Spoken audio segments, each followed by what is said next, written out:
Britain's lost generation, the explosive youth unemployment crisis Labour can no longer hide. The UK created a generation with degrees, debt, and no future. Well over 1 million young people aged between 16 and 24 are now classified as NEET, not in education, employment, or training, the highest level seen in more than a decade. Official reviews warn the figure could rise to 1.25 million within 5 years if current trends continue. That number matters far beyond statistics. It represents hundreds of thousands of young adults disconnected from work, career progression, and increasingly from economic optimism itself.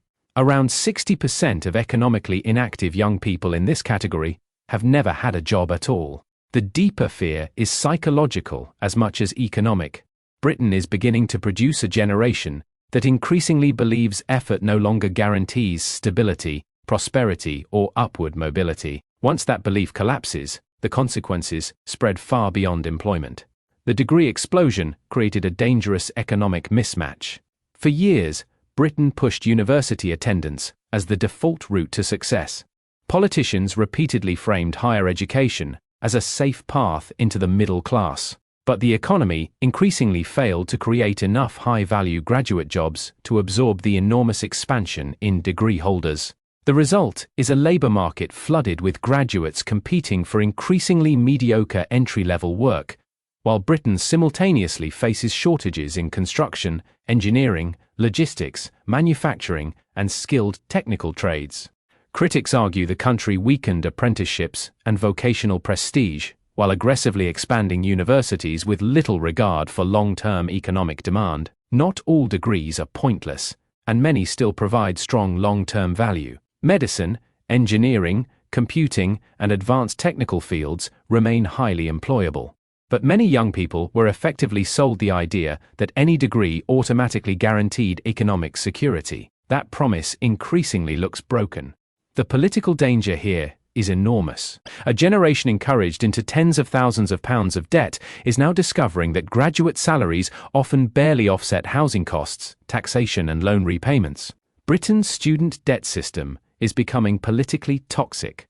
Outstanding UK student debt has now surged to roughly £267 billion, with many English graduates leaving university owing more than £50,000. For many young people, student loans no longer feel like temporary educational support.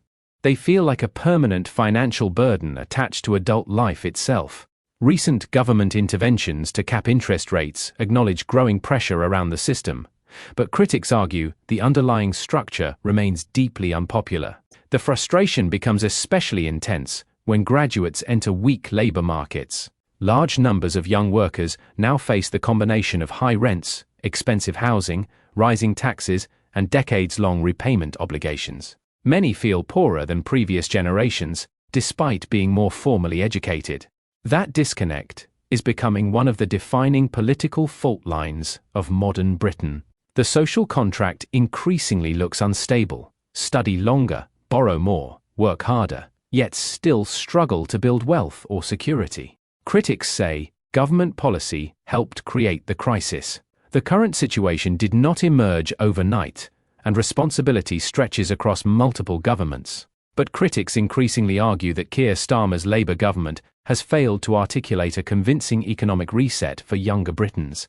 Government-backed reviews now openly describe Britain's youth employment system as structurally broken. Apprenticeships have declined sharply in many sectors. Entry-level work has weakened. Recruitment has become more impersonal and automated. And welfare systems often fail to move young people back into employment effectively. There are also broader structural pressures reshaping the labour market: automation and AI, reducing some entry-level white-collar work, housing costs, preventing geographic mobility, weak productivity growth, suppressing wages, mental health deterioration among younger populations, declining availability of starter jobs, and informal work experience. Even official reviews now warn that Britain risks a genuine generational fault line. For Starmer, the political danger is growing because Labour traditionally positioned itself as the party of opportunity and working people. If younger voters increasingly feel abandoned under Labour too, Long-term political consequences could follow. Is welfare becoming more attractive than work? This is where the debate becomes politically explosive. For most people, long-term employment still provides substantially better lifetime outcomes than welfare dependency. Careers create higher earnings potential, pension accumulation, social mobility, and greater financial resilience over time. But critics increasingly argue that parts of Britain's welfare structure create weak incentives for entering low-paid work, especially when housing support, childcare costs and travel expenses are factored in. In some cases, the marginal financial improvement from low-wage employment can feel surprisingly limited relative to the stress and instability involved. That does not mean welfare offers luxury or comfort. Many benefit recipients remain under severe financial strain. But economically, the danger emerges when low-paid work no longer feels transformational enough to justify the transition for some households. Official reviews increasingly acknowledge this risk. Critics argue Britain has drifted towards a model where the state spends heavily managing inactivity, rather than aggressively rebuilding pathways into work, training, and productivity. The economic cost could become enormous.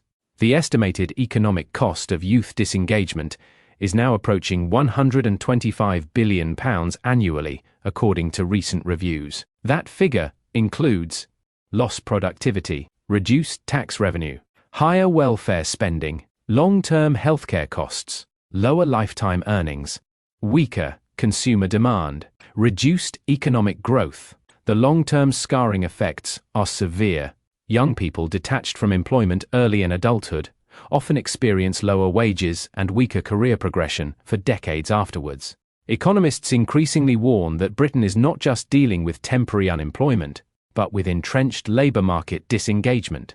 At the same time, Britain already faces major fiscal pressures from public debt, NHS spending, pensions and weak growth, a shrinking productive workforce, supporting expanding welfare and healthcare costs, creates an increasingly unstable economic balance. The real fear is that young Britons no longer believe the system works. The most dangerous part of this crisis may not be economic at all. It may be cultural and psychological. Britain's economic model historically relied on a simple belief: if you study, work hard and behave responsibly, your quality of life improves over time. That belief helped sustain social stability even during difficult periods. But younger generations increasingly see the following: home ownership moving out of reach, stable careers becoming rarer, degree value weakening, student debt exploding, real wages stagnating, taxes rising, economic security slipping further away. That creates something far more destabilizing than ordinary unemployment. It creates cynicism towards the entire economic system itself. Once large numbers of young people stop believing that work reliably leads to prosperity, the consequences become national rather than generational. Productivity weakens, political anger rises, social trust erodes, economic ambition declines. That is why Britain's youth unemployment crisis is bigger than a labour market story. It is becoming a test of whether the country still offers a believable future to its own younger population.